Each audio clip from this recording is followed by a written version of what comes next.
میاں بیوی کی زندگی کا سب سے اہم کردار جو ہوتا ہے نا، وہ دلائل اور کسی کو زیر کر لینا، کسی کو قائل کر لینا، کسی کو ہرا دینا، کسی کے اوپر قابو پا لینا، یہ اس کی بنیاد جو ہے نا یہ کھوکھلی ہو جاتی ہے۔ اگر میاں بیوی کو سچ سمجھنا ہوگا نا تو یہ ہوگا نا کہ جیسے ایک لفظ ہے نا سائیکالوجیکل، تو عورتیں جتنی بھی ہے نا دنیا کی، ان کے اندر جو دماغ کا مادہ ہے نا، اس کا پروسیس سپیڈ جو ہے نا وہ کئی گنا زیادہ ہے۔ جب یہ ایک بات کی طرف پازیٹیو سوچتی ہے نا تو یہ اس کو ملٹیپل بائی 1000 کر دیتی ہے، اس لیے ان کی محبت زیادہ ہو جاتی ہے، جذبے زیادہ ہو جاتے ہیں، یہ قربانی زیادہ دے لیتے ہیں، ان کے اندر اثار، وفا اور جتنی بھی ان کے اندر خوبیاں ہیں نا، جب یہ کسی کے بارے میں اچھا سوچ لیتی ہیں تو ان کا دماغ پروسیس اتنا زیادہ ہائی سپیڈ سے کرتا ہے کہ یہ اس کے اوپر اتنا آگے نکل جاتے ہیں جہاں مرد جانے کا سوچ بھی نہیں سکتا۔ اور جب یہ کسی کے بارے میں نیگیٹو سوچتی ہیں نا تو ان کا دماغ پروسیجر، اس کا جو پروسیس سسٹم ہے نا، جو مشین ہے، وہ اتنا زیادہ پروسیس کر دیتا ہے کہ وہ اتنا زیادہ نفرت میں بدل جاتے ہیں کہ یہ عورتیں آج کل دیکھیں، عورتوں نے اپنے مردوں کو، خامدوں کو، بہنوں کو، بھائیوں کو اور جو ہے نا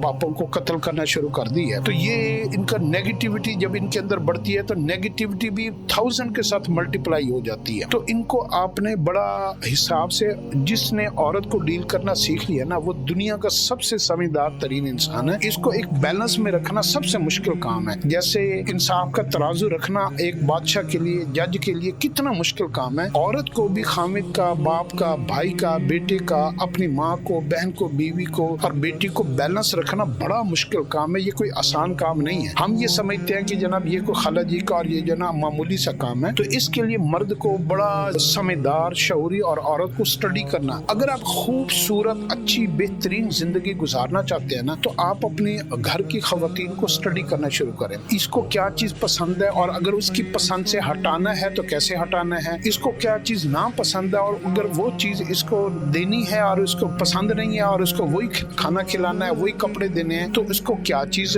سنانی ہے، یہ جذبے اس کے ساتھ کس طریقے سے بیلنس کرنے ہیں، اس کو کون سی باتیں اس کے ساتھ شیئر کرنی ہے، کون سی باتیں شیئر نہیں کرنی۔ تو عورت کو اسٹڈی کرنا، یہ کس بات پہ خوش ہوتی ہے، اگر یہ ان ساری باتوں پہ ہم وہ کام کرنے لگ جائیں جن باتوں پہ اوپر یہ خوش ہوتی ہے نا، تو یہ خوشی کو بھی سنبھال نہیں سکتی، اور وہ سارے کام کرنا شروع کر دیں جن باتوں کے اوپر یہ ناراض ہوتی ہے تو یہ ناراضگی بھی نہیں سنبھال سکتی۔ تو ان کو بھی بیلنس کرنا ہے۔ ساری خوشیاں دے کر بھی اگر عورت خوش نہ ہو اور وہ اس کو سنبھال نہ سکے تو وہ زیادہ نقصان ہوتا ہے، اور سارے غم دے کر بھی اگر وہ نہ اس کو ہینڈل نہ کرے، اس کا بھی نقصان ہوتا ہے۔ تو اس کو ہینڈل کرنا سیکھیں۔